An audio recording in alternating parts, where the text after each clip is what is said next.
Spelling of my name is R-O-B-E-R-T, last name Logan, L-O-G-A-N. This morning at approximately 3:45, 3:47, we have reports of a plane down in the Murphy Canyon neighborhood.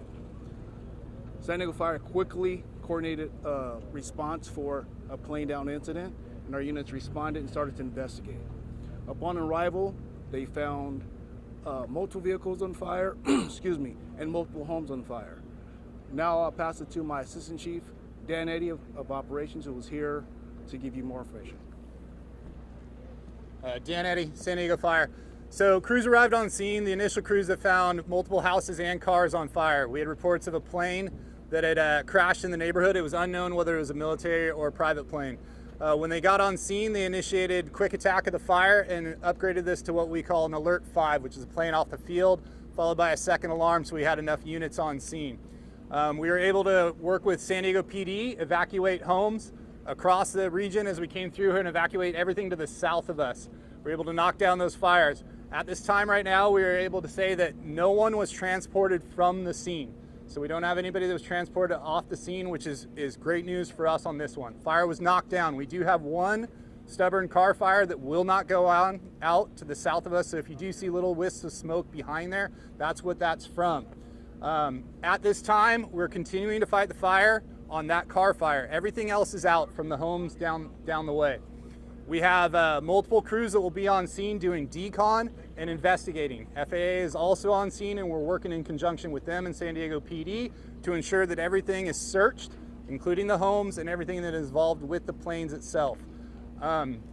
We expect to be out here for 4 to 6 hours at least doing the investigation part of it until we pass it along.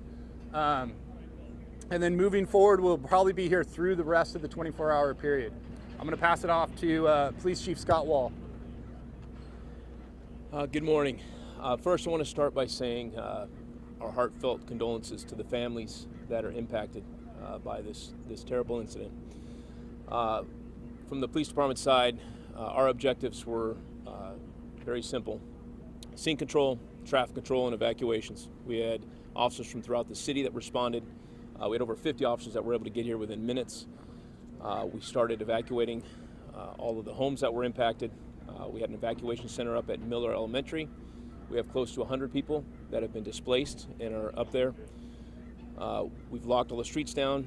Essentially, Santo Road south of Arrow is still closed and will be for the next few hours and on into the day. And we're going to continue working collaboratively. I want to commend all of the first responders that were out here this morning: the fire department, the police department. I can't quite put words to describe what this scene looks like, but with the jet fuel going down the street and everything on fire all at once, it was pretty horrific to see. And for the police officers and firefighters to run in there, start trying to evacuate people out of the way and doing anything and everything they could to try to save somebody's life is really heroic. And again, I'm going to end with saying heartfelt condolences to the families that were impacted by this. And with that, let me introduce Mayor Todd Gloria. Thank you, Chief. I also want to extend the condolences of the City of San Diego to the passengers aboard the plane's families, as well as those that are impacted here on the ground. We will be continuing to keep you all posted throughout the day as more information becomes available.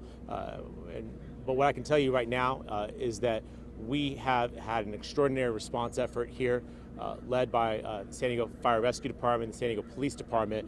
But what you've seen is a collaborative effort with county, state, and federal partners, as well as our partners in the community. We have representation here from the Red Cross, the San Diego Humane Society, and other key partners that are making sure that those who are impacted here on the ground have the support they need. And that's what I want to say is that our city will be supporting these families who are impacted here. They're part of the military community that makes up our city, the proud partners of our community. And we will support them for as long as it takes to make sure that we get back to good here in Tierra Sana. Appreciate it, the early communication from Navy Region Southwest, Admiral Brad Rosen, who's an extraordinary partner for our city. I also want to note Councilmember Raul Campillo is monitoring the situation very, very closely. He'll be out here later today. But we're all going to be band together and make sure that this situation is buttoned up. Again, extraordinary effort by our first responders. I can't emphasize that enough. The limitation in terms of the additional damage on the ground is a direct result of their hard work, of their expertise, of their professionalism. And I think every San Diegan expresses our appreciation to these heroes who got the job done this morning. It's still a tragedy, and again, our hearts are with those who are impacted. We'll continue to be here throughout this response effort. Make sure, again, the families who are impacted, those who are not able to access their homes, are well supported until they're able to get back into their homes. That said, as I mentioned, this has been a collaborative effort. We are on military property. These are military families, military housing, and here on behalf of Navy Region Southwest is the commanding officer for Naval Base San Diego, Captain Bob Healy. Captain Healy? Good morning, Captain Bob Healy, and as the mayor mentioned, I am the commanding officer of Naval Base San Diego with oversight of this area here in Murphy Canyon. This is one of the largest military housing units in the world. Certainly we have a lot of military families that are impacted. Again, want to send our condolences and thoughts and prayers to all of those impacted by this. Our foremost concern right now is to make sure that we have the safety of our families who reside in the neighborhood behind us. We are doing that down the street at Miller Elementary, and we really appreciate the local cooperative efforts to make sure that our military families are taken care of. So that'll be primary going forward, and again, our thoughts and prayers go out to everyone. So thank you very much. Any questions? A point of Preliminary casualty count for fire. You stated that there have been no transports. Does that mean if casualties are limited to just those on the plane, or has it just not been a full sweep yet? No, we've done a full sweep. We're doing what's called a fob. So we go in between and we're looking at everything down the airport that we have here. There's a possible debris field all the way back behind us, all the way into here. So we're going to make sure and we do a step-by-step process of going through. Through the housing units that we have down here, no one was transported out of the housing units. That's where I say we were lucky in that fact that no one from those homes was injured that we've had so far. We had some possible minor injuries, but no one was transported from the scene from any of the housing units. All the fatalities right now look to be that they're from the plane. We're working with the FAA right now to find out how many actual people were registered on that plane. We'll have more information for that here shortly when we get those numbers. But everything that's a fatality right now appears to be from the plane itself. Can you tell us how many? Is it more than one fatality? Yes, there are more than one fatality that we've found so far, but we're waiting to get the registered numbers that were on the plane itself. Two things. It was a commercial. What kind of plane? It was a private plane. So a private plane, and it was registered out of the Midwest is where the flight originated from, is what we have. We're still getting the final information on it. And how many people was it able to carry? The plane itself, I believe, holds 8 to 10 people with the pilot included, but at this time we don't know how many people were actually registered on the plane. Any communication from the pilot? We don't have anything on the communication from the pilot. Was the Montgomery Tower open at the time, overnight? I believe so, but that's something that the FAA can answer for you. I don't know on that one. On the fire side, I don't know. But we know of no communication last minute from the pilot of the plane? I don't have any communication from FAA on that one if they were coming through on that one. On the fire side, we arrived on scene and found the plane into the sides of the houses over here. Are we going to be able to hear from somebody with FAA? Yeah, later on we'll have somebody that'll come with the FAA. We wanted to come right now and give you the best information that we could at the start here, and then we'll get someone over here to give you more information. Updated numbers on damaged homes? At this time right now, that's what we're doing the fob and walking through on it. I can tell you that there are multiple homes, upwards of 10 homes that are affected. Also, when it hit the street, as the jet fuel went down, it took out every single car that was on both sides of the street on fire. So if you saw the scene, I know some of you had some images from earlier, you could see that every single car was burning down both sides of the street. And so that's something that we're gonna have to look at too. That's why you have the wisps of smoke, because we have one car fire that just will not go out no matter what we put on it right now. Any homes destroyed? There is multiple homes that are destroyed, yes. So I had a question because I was down there at the scene and you saw the one on the corner with a collapsed roof. Is that the most significant? that's the most significant impacted house, is the one on the far east side of that street. That's the most impacted. We are doing that walkthrough right now for looking at multiple items. One, damage to the homes. We're also looking for parts of that plane because it'll be part of the investigation as we go through, right? And then we're also looking for victims. You say no one was transported from the homes, Yeah. Miraculously. Yes. Is it possible some of those, and I know this is very early, Yeah. were vacant?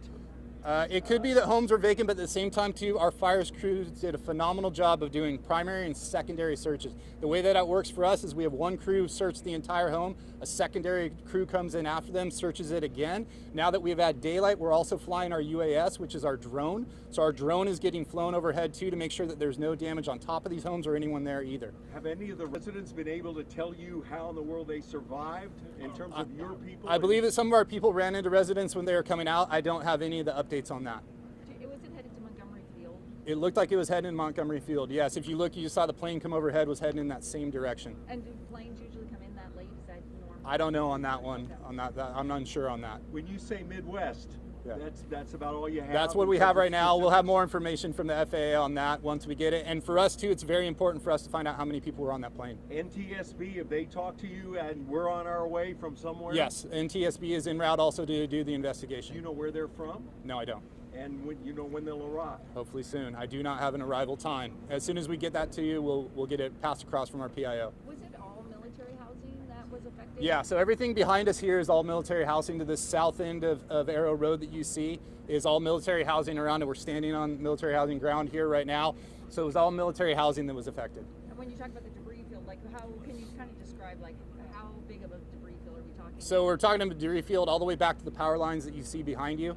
So that's where we're investigating from there, trying to keep that area back. You say power lines. Yeah. Possibly, I know you don't want to speculate without the FAA or NTSB, but there's a debris field from power lines that are nearby. Yeah. Can you be more specific? So as you can see behind, there's a clipped power line behind us back there. We're trying to figure out if that was involved from the plane. That's something that they'll be investigating also. I don't have the exact numbers as to if it did hit it or not. The nature of the debris below the power line would indicate? That's what we're looking at right now. know that's what where we're kind of sending. debris are we No, that's talking why we're sending our second FOB crew to see if it does affect it or not. Our first main concern was the houses behind us to ensure that those were there. So our first crews went through and searched that. We're now moving our crews over to that debris field behind there with the FAA to work on it. With the power line clip, do we know about outages right now? So right now, luckily, we have no outages that have been hit. SDG&E has done a great job giving us updates and ensuring that everything is running well. As the day goes on and more people wake up and go through the rest of it, we'll ensure that we give you updates on that if there is any power affected. I know San Diego Humane Society is here. We've seen a number of animals carted out of the neighborhood. Can you tell us anything about those animals? I don't have number of animals. I can get that to you, absolutely. If they were hurt or if they're... I don't have that either. My main focus was trying to ensure that we had all the people out of there first, but I can get you all those numbers here shortly. Do you know whether EMTs were treating people there? We were over at a self-evacuation center, and there were people with burned feet, for example, just trying to get out of their homes. Yeah. Did you have people on the scene actually treating people? Yes, we had people on the scene treating people. Nobody was actually transported. The people that were over at your scene were brought back to the scene, treated. They were not transported to the hospital. They decided to sign out. Any other questions?